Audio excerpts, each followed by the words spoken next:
Was circulating online showing that Key Bridge connecting Russia to Crimea blown up, the explosion ripping apart major sections of that bridge. The massive bridge, 12 miles long, left burning, the smoke seen for miles. It was a bridge Putin was very proud of, personally visiting the bridge in 2018 when it opened. Tonight, what Putin says he personally ordered in response, at least 84 missiles, 24 drones across Ukraine. These are images from the city of Dnipro, a massive explosion just in front of that car there. In Kyiv tonight, a missile targeting this pedestrian bridge, a tourist site, a person running for their life there. And the images tonight of a playground right in the capital left smoldering. And look at the map tonight, multiple cities targeted across Ukraine, and we learned President Biden has now spoken with President Zelensky. What was promised on that call, and what does the U.S. believe could be coming next? ABC's Britt Clennett reporting from inside Ukraine tonight. Tonight, Russia unleashing one of the most intense and widespread aerial attacks since the start of the war.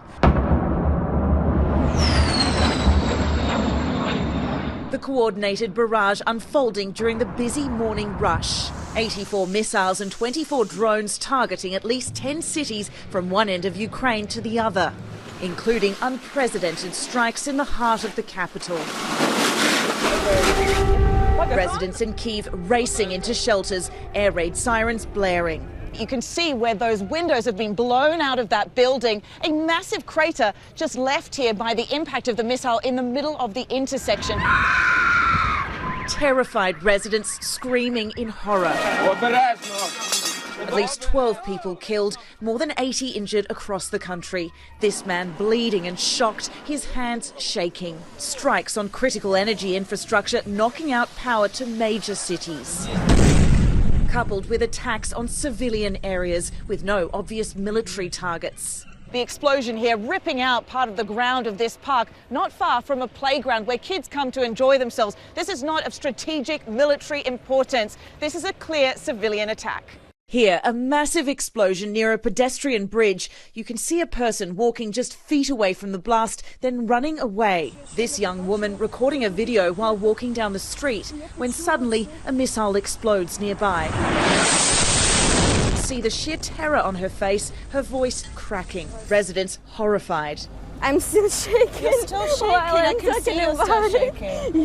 Yeah, because it's so scary. You know, you can drive to work and boom, and you're gone.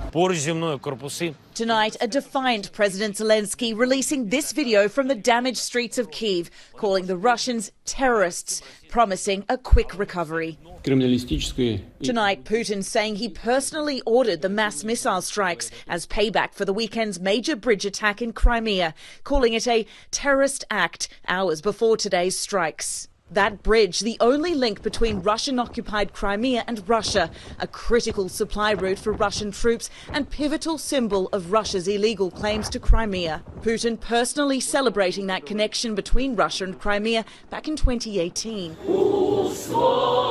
And back in Kyiv tonight, residents taking shelter in the subway, defiantly singing Ukraine's national anthem. Just extraordinary reporting under very difficult circumstances tonight. Britt Clennett with us live tonight from the capital of Kyiv. Britt, that young woman walking down the street recording when the missile hits just right there near her, just extraordinary. And the screams of the Ukrainian people in all of those videos that you showed us tonight. You saw firsthand the destruction caused by Russia's retaliation. Tonight, Vladimir Putin threatening more attacks. Yeah, David, these are the biggest attacks here in the capital since the war began. These happened, we must remember, during the morning rush hour, killing innocent people. And with Putin under pressure at home, Kyiv remains on alert tonight. And there are real fears, David, of more attacks to come as Ukraine advances on the battlefield. David? Britt Clennett leading us off tonight. Britt, our thanks to you and the team. Please be safe. What's been an unsettling 24 hours there. And as you heard Britt report tonight, President Biden did speak with President Zelensky today. Let's get right to our chief White House correspondent, Cecilia Vega, live at the White House tonight. Cecilia, what have you learned about the call and, of course, what U.S. authorities believe could be coming next year? Yeah, well, David, on this call, the number one topic we have learned was air defense. Zelensky continuing these calls for more aid, and President Biden pledging continued aid to Ukraine, including air defense systems. Now, the U.S. was already slated to deliver these sophisticated surface-to-air missiles to Ukraine next month. These are more advanced weapons than those shoulder-fired ones that the U.S. has been giving to Ukraine. As for what's next, really the big question facing the White House and the U.S. right now is whether this latest attack pressures the U.S. to send more aid or even more advanced weapons to Ukraine. David, I have just learned from a source that President Biden will attend an emergency virtual G7 meeting tomorrow.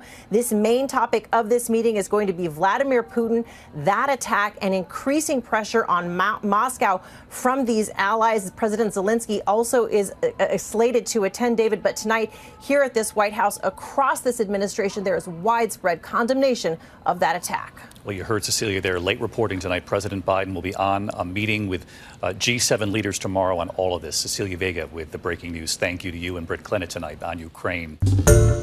Hi, everyone. George Stephanopoulos here. Thanks for checking out the ABC News YouTube channel. If you'd like to get more videos, show highlights, and watch live event coverage, click on the right over here to subscribe to our channel. And don't forget to download the ABC News app for breaking news alerts. Thanks for watching.